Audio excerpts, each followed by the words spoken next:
Бүгінгі тақырып биохимия. Сол биохимияның ішінде именно этанолдың метаболизмін өтетін боламыз. Сол спирттің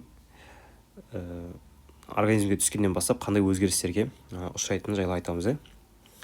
Ең бірінші, этанол ол әртүрлі ферменттердің қатысында, мысалы ретінде алкоголь дегидрогеназа ферментінің әсерінен ол бауырда ацетальдегид қайналады. Ацетальдегид дегидрогеназа ферментінің әсерінде ацетат қайналады. Бұл реакциялардың жүруіне нат плюс керек. Нат плюс ол кофактор ретінде әсер етеді, сөйтіп надаш қайналады.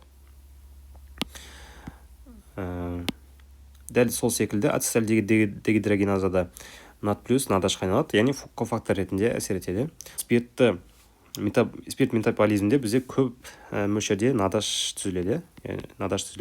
Мөлшері артқан сайын ол жалпы гликолизге, яғни глюкоза метаболизміне әсер етеді. Ол қалай әсер етеді десек, именно глюконеогенезді тежейтін болады. Яғни басқа өнімдерден, мысалы майдан, белоктан деген секілді глюкозаның түзілуі тежеледі. Жалпы, егер организмде нат плюс болмаса, ол осы реакцияны тежейді. Ол мысалы ретінде крепс циклының жүруіне әсер етеді. Яғни әр реакциясында осы нат плюсты қажет етеді. Гликолиз жүрген кезде глюкозаның соңғы өнім ретінде біз пируват және ацетилкоэнзим А түзіледі. Ацетилкоэнзим А нат H-тың мөлшері жоғары болғандықтан ол крепс циклында айналымға қатыспайды. Себебі бізде надаш бізде жеткілікті. Бізге нат плюс керек. Ол бізде организмде жоқ. Себебі олардың бәрі осы этанолдың метаболизміне жұмсалды. Осы гликолиздің өнімдері ретінде, мысалы ретінде глицеральдегид трифосфат, ол DHAP-ге айналады. Осының расшифровкасын комментарий жазып кеттіңіздер, білетіндер болса.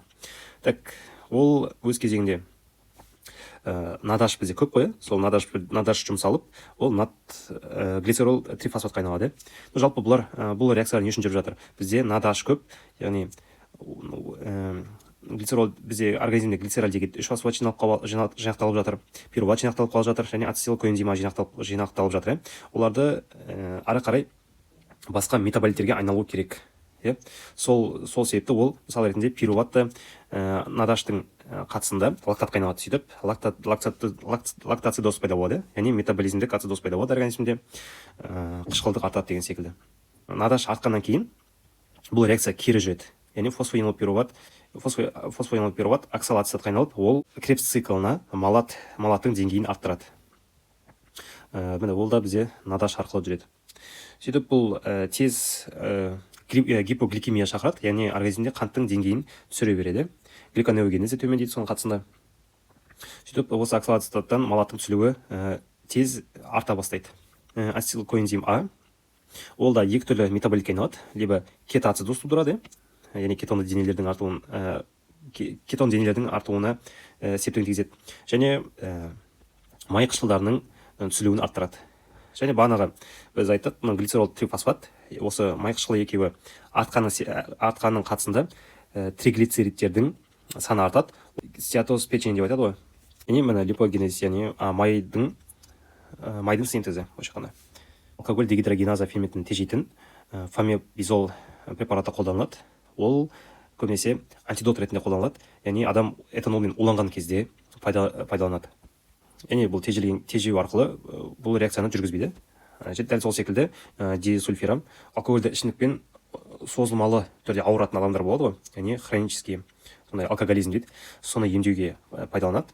Яғни алкогольден кейінгі пайда болатын симптом болады бізде, симптом похмелья дейді. Соны күшейту арқылы күреседі былайша айтқанда.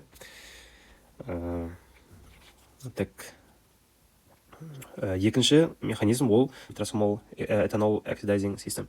Бұл көбінесе хронический алкоголиктерде реакция арқылы жүреді. Бұл жерде уже NADH-тың NADH кофактор ретінде әсер етеді.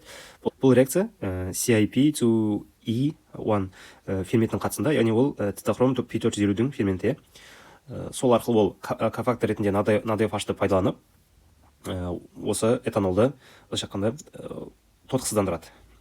Бұл микросомада жерде жалпы айтқанда жұмсақ эндоплазматикалық ретикулумда, эндоплазматический ретикулум дейді, сол жерде жүреді реакция. Сол арқылы залалсыздандырады этанолды. Сол кезде рос бөлінеді. Былайша айтқанда оксидативный стресс, ол свободный радикал ретінде әсер етеді. Ол уже 2 есе зиян әкелетін болады организмге. Және мынандай көбінесе әйел адамдар алкогольге өте сезімтал болып келеді. Себебі оларда осы алкоголь дегидрогеназа ферментінің белсенділігі төмен болады. Және дене салмағының азығына байланысты, яғни салмағы аз әйелдер тез мас болады деген нәрсе ғой. Және ол әйел адамдарда жалпы денесіндегі судың мөлшері төмен болады. Және осы 3 себептің кесірінен әйел адамдарда осы похмелье дейді ғой, жалпы алкогольмен тез мас болып қалады былайша айтқанда. Осы форматтағы видео ұнаса, лайк басып кетейік. Осы каналды қолдап, және келесі қай реакцияны түсіндіргенді қаласаңыздар, соны комментарий жазып кетсеңіздер, мен сол сабақты түсіретін боламын алдағыда.